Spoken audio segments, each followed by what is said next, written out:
Good morning, friends. Let us see how to solve the lab programs. This is your first lab program. Write an algorithm for programmable problems. And second lab program you have to design a flowchart for programmable problems. Both I'll cover in this video. See, the first example is addition of two numbers. See, we have already seen writing an algorithm in the theory section.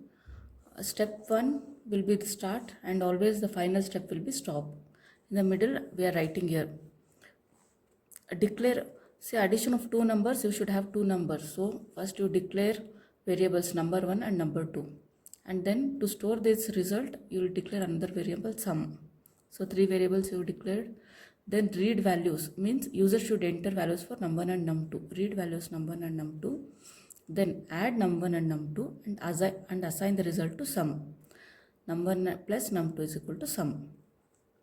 Then step display sum, then stop. This is the algorithm to add two numbers. Next we'll see the flowchart for the same. See, the first will be start and the final will be end or stop. Always the start and stop will be written in oval like this. Then you need to read input from the user. So all the input will be written in parallelogram and also the output also will be written in parallelogram. So input number and num1 and num2. Now sum is equal to, calculations will be written in rectangle. So sum is equal to number 1 plus number 2. Then print sum, then stop. This is for the first algorithm. Now we'll see second. Find the largest of three numbers. So user should enter three numbers and computer will say which is the largest among the three numbers. So if the step 1 is start and the last step is stop. In the middle, you need to input three variables A, B and C. Now you need to, these three lines will analyze which one is the biggest among the three. If A is greater than B, then go to step 4. Then see, if A is greater than B, then see if A is greater than C also. In that case, print A is the biggest. If otherwise, if A is not greater than B, it means that B is greater. So in that case, go to the step 5 and see if B is greater than C. Then go to step 7, then print B is the largest. Otherwise, go to step 8, output C is the largest. Then stop. I'll show you how to write flowchart for this. See, this is the start and this is the stop. Now, whenever you are making a decision where it can have two values, either yes or no, in that case you should use rhombus.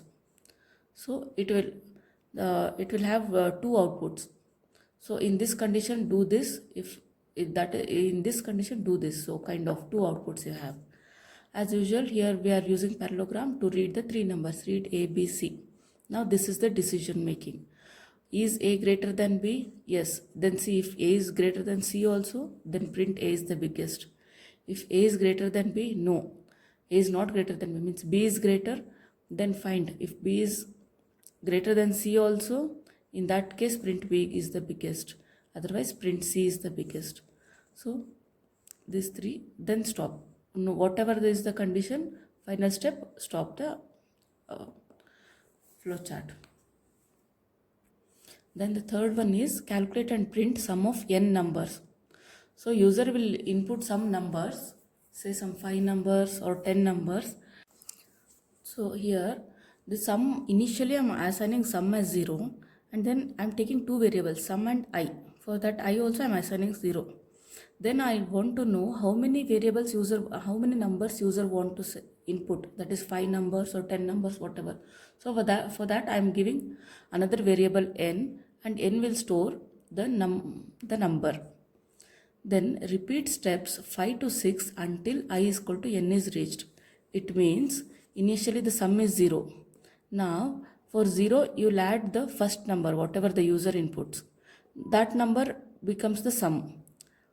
Then again compute I is equal to I plus 1. So read the second number and then add that number to the previous sum. Then the sum will get updated. So repeat these steps until all the numbers numbers has been read. So the sum will be updated with every iteration.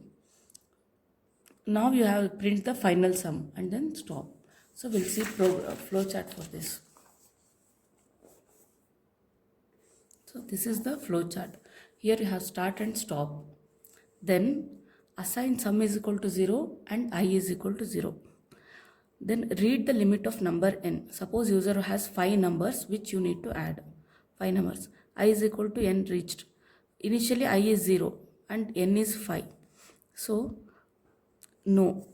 Initially it will be no. Then sum is equal to sum plus I. Sum is 0. Then you will add the first number I. Then I goes to the second number. Is I is equal to n? No. Then again you read, add the second number to the sum. Then again you go here till all the 5 numbers are added to sum.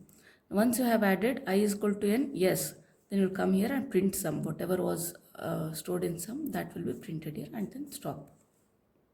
So this is about the first and second lab programs. In the coming videos, I'll discuss about more lab programs like this. Check in the description sections for link on various other videos related to this subject and this book. Thank you.